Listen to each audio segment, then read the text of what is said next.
تحيا عروبتنا جميعا. This is George Galloway, briefly in Beirut, speaking at a conference, surveying the Arab Revolution, which has now broken across the entire region. Of course, like any revolution, the process is not smooth. There will be 2 steps forward, 1 step back, sometimes 3 steps back. But everything will change and change forever. The pattern of Sykes-Picot 1 is now breaking down.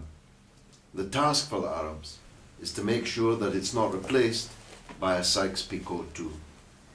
The only basis on which this can happen is to reject the idea of foreign intervention by the Crusader countries, by the imperial countries, the former colonial powers in Arab affairs.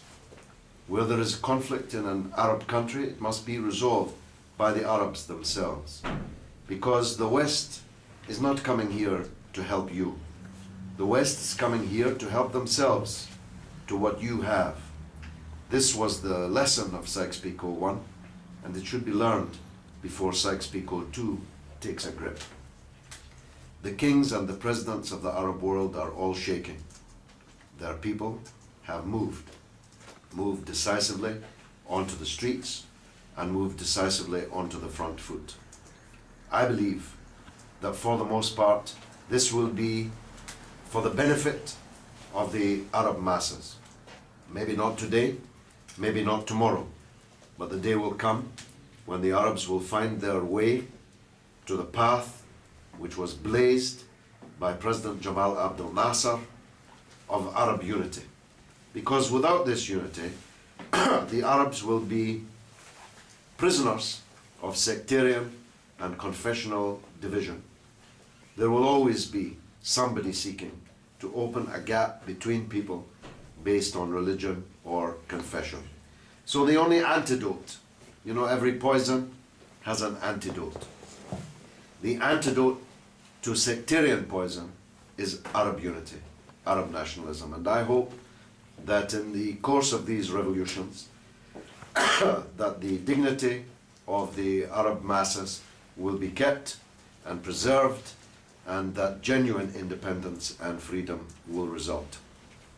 As for me, my position is very clear.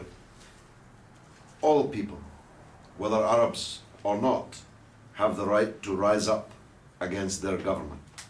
They have the right to make a revolution in their country. All people have this right.